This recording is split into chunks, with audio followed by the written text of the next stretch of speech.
I'm Jax, and I am, apparently, the only person in the entire world that likes Joker 2. I genuinely liked the movie, and in this video, I will explain why. This is in defense of Joker 2. So let's start with my opening statement, which is simple and clear. This film stars Lady Gaga, who Lady Gaga's all over the place, and I found that to be utterly delightful.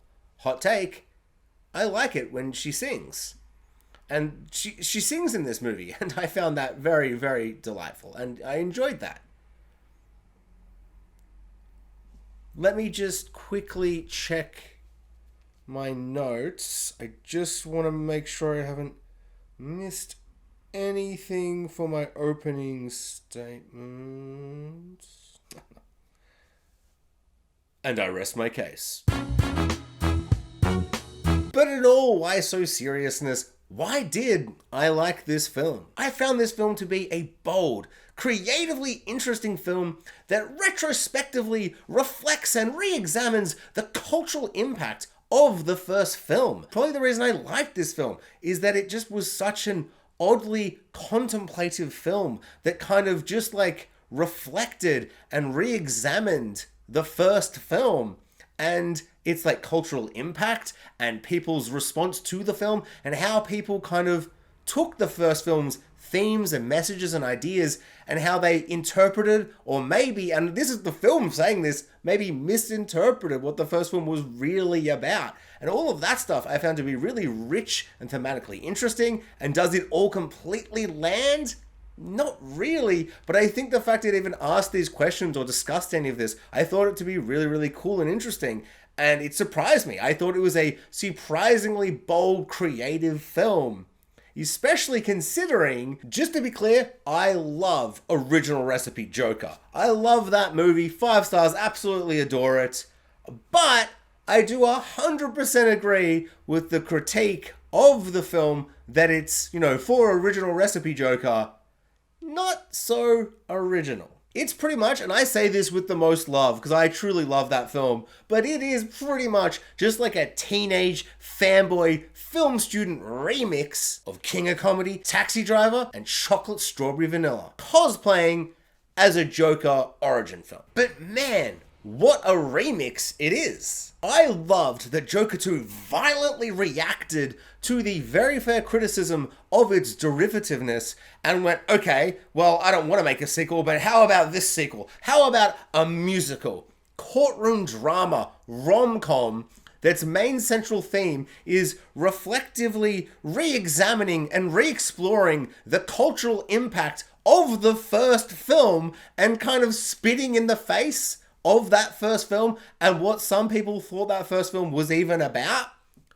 I don't know, man. Like, swing and a miss, maybe it's a miss, but my lord, is that a bold, creatively exciting swing. And sure, maybe most batsmen, when they take a swing, they get 3 strikes and they're out. But sometimes the batsman hits and they get a home run. That's the correct terminology. I had to double check because for a second I'm like, I don't know baseball. Because in Australia, we call a home run a 6. In a different sport, we have cricket. It's the same, but completely different, but exactly the same somehow. I don't know, man. For a sequel to a film that everybody, even people like me who loved it, can't deny that it is completely derivative and it's just a combination of different posters on teenage boys' walls put into a film, and then they just put the Joker makeup on top of it. Like, that is that film. I love it, but that is what that film is. And for the sequel to just be so creatively wild and bizarre and weird, I just thought it was really fun and interesting and not at all what I expected from this film. I really thought it would just kind of be like a paint-by-numbers sequel in a ways that we've seen before, whereas these two films couldn't be more different, and I, for one, just appreciated that. I just thought that was really interesting and fascinating viewing. Does it all work? Absolutely not, but it's trying things and doing things in a way that, even though I loved the first film, I don't know if that first film was really doing. That first film is really kind of like, surfing on the wave that is other cinema and what worked in other cinema. And it's almost a little safe in that way. Whereas this film, it's just like improving on the ocean. And sure, maybe the wave, what was it? The wave crashed and killed Todd Phillips or whoever's surfing in this metaphor. But man, that wave he got when he was improving, we got a good photo out of it. I've lost myself in this metaphor. What I'm trying to say is, I just thought it was kind of a crazy swing for the fence. I'm back to baseball. Man, I don't know if you can tell, but maybe one sport that I love has ended, and maybe I won it. And maybe I'm very keen for cricket season. That is too local a reference. Does it work? Does it pay off? Yes. Does it work? Does it pay off? I'm asking like a second guy, and by second guy I mean everybody else except for me. No. I feel like it's one of those things where it's like, it kind, and I really don't want to say the words on camera in a video that I plan to put on YouTube, just because I'm so fearful of getting any comment relating to it, because I'm like 10 years too late, just I don't care. But it kind of reminds me of, I'm going to say it, The Last Jedi. It reminds me of that, where I feel like everyone's issues with the film, they go, that's why I hate it. I'm like, oh, but that's the bit I liked. They're like, I hated the ending. I'm like, the ending's the best bit. I hated that it spat in the face of the first film. That's the good bit. I hate that the Joker didn't punch Batman. Why did you think Joker was going to punch the Batman? I really like that it reinforced that this isn't the classic Joker that we know from the comics and a bunch of the films. Like, this is just a completely different story. It's an Elseworld. It's a what if. Like, I like that aspect of it. And I feel like that's what's really interesting about this film. Whether or not people find it interesting or just frustrating or infuriating is, up to everybody. That's what's so great about film. It's just completely subjective. And I think what's so interesting about this one is how strong everyone's opinions are and how much vitriol it has gotten so quickly, which I kind of didn't expect. Because, like, sure, it is definitely not going to be for everyone. I think the singing alone is going to just, like, exclude so many people. But I think how it discusses the things that the first film was discussing and kind of reinforces those and re-examines them in different ways, I think is like the film's strength. And I just wonder if people don't really realize what that first film, at least from my opinion, was actually about. Because, and this is, everything else in this video is not a fact or anything. This is just completely subjective of how I viewed this film and how I viewed the first film and what I took from it and what I got from it. Obviously, this is just what I felt. Probably wrong. Have I ever been correct? No. So the first film, Original Recipe Joker, I found to be a haunting, devastating, emotionally sad and tragic story about like a mentally ill man who was slowly losing control and snaps.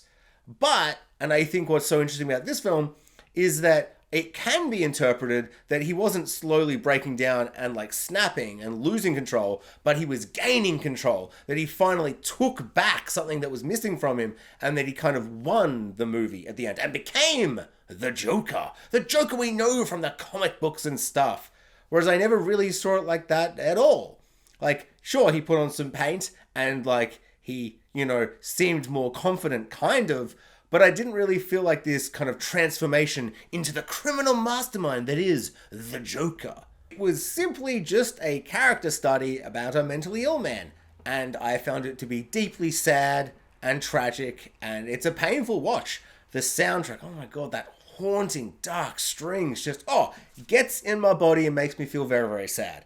I really loved it, and there are moments where he's dancing and he seems to be coming to his own, but it is also just a man completely snapping and breaking and just completely losing everything. And so that is what I found so interesting about the sequel, this film, Joker 2, is that it kind of re-explores who Arthur Fleck or the Joker was. And it re-examines like exactly what happened in that first film. Was it a man losing control? Was it a man gaining control? Was he transforming into some kind of criminal mastermind Joker? Was Arthur Fleck putting on all these things? Was this mental illness even fully real? Was the Joker a split personality?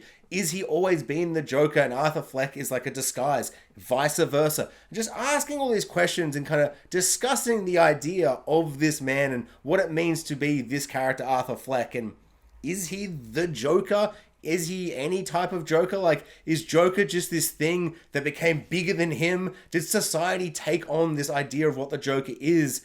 And is it just some guy who just snapped and he isn't some kind of criminal mastermind?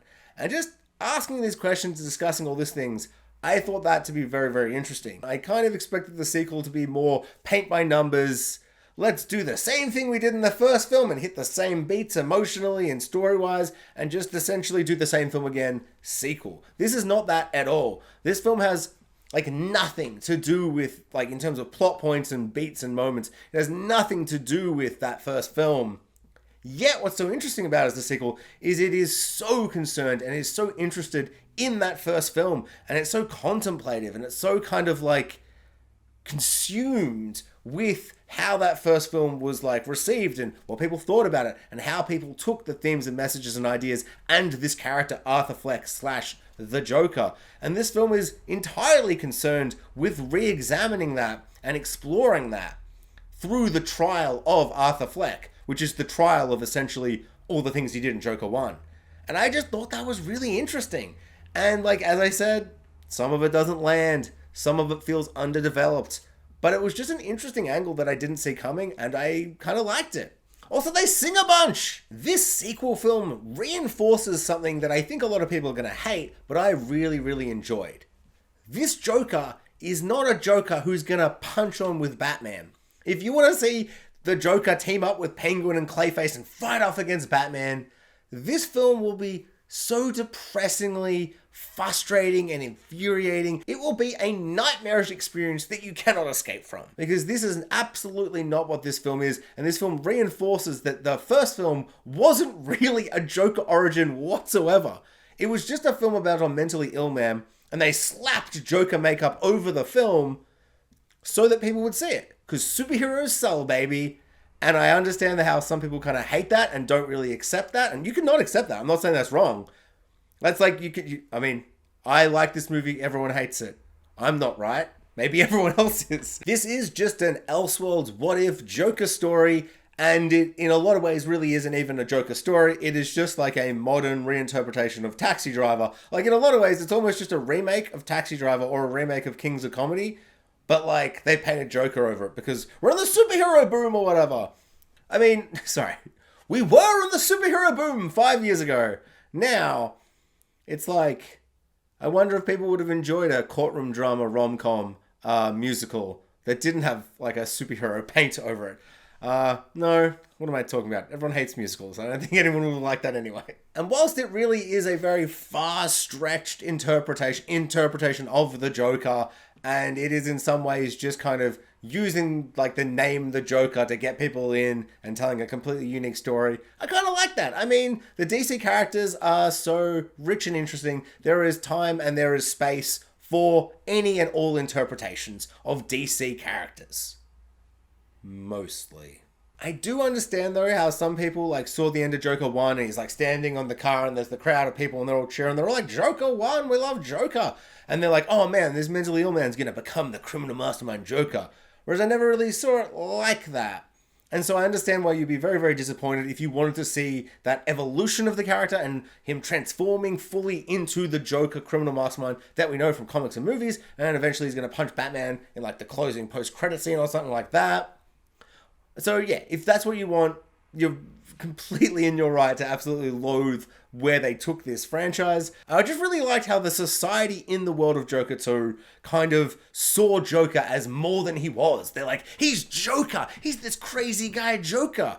And he's just like, no man, I'm just like Arthur Fleck, man. And at times he kind of tries to be that Joker and he tries to do like, be the Joker again. But like, he's not. He's just like this really broken man who like snapped and went crazy. And now he's in prison. And I don't know. I just thought that was really interesting how like the people in the film kind of like all the different avenues of who saw him as what and how they responded and reacted to him as a character is kind of how everyone's reacted in real life to the movie and to that character and how they've responded to that. And I just thought it was very kind of, like, not meta. It didn't feel like a meta movie. It just felt like a really interesting kind of, like, retrospective take.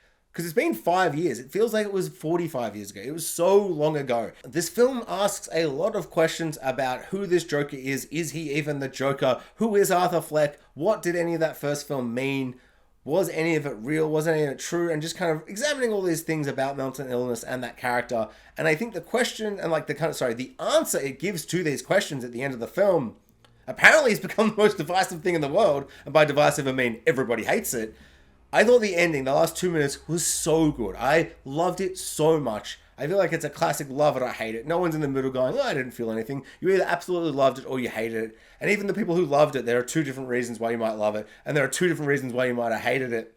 But I just think it was such a, like, thematically rich way to end it. And it, for me, tied the whole film together. Like, throughout some of the third act and second act, I was kind of like, okay, I think I see what they're trying to say and they're trying to do and how they're trying to view that first film and kind of present all these angles and to say all this stuff. And then at the end, I'm like, oh, okay, no, I get it. I get it. And I agree. Am I right? Who knows? But it's just funny that I'm like, I just think, apparently only me and Todd Phillips think that's a great ending. I think it's a perfect ending, the perfect way to wrap up the film. I think it completely ties together the film. And for a film that absolutely, 200% does not need to exist. If Joker 1 hadn't made $1 billion, this film would not exist. No one wants to make this film, they just want to make more money. But I do think that last 2 minutes at least puts a case forward for why this film exists. And at least it says something. What it's saying might annoy people, and apparently it very much does, but it's saying something, it's trying to say something, and I appreciated that. I just loved how much of a bold swing for the fence the ending of this film was. It kind of felt like, I feel like the best way to explain it without spoiling it is it's like a professional baseball player, super famous, one of the most famous guys. He's swinging the baseball bat and there's like a kid right next to him, like a fan cheering in the crowd, and he takes a massive swing for the fence and he swings for the fence and he hits it, but it's a foul, and as he's hitting it, he accidentally spits on that kid's face and the spit gets in that kid's face and he falls and he cracks his head open and the kid dies. That's the ending of this movie. And I like that.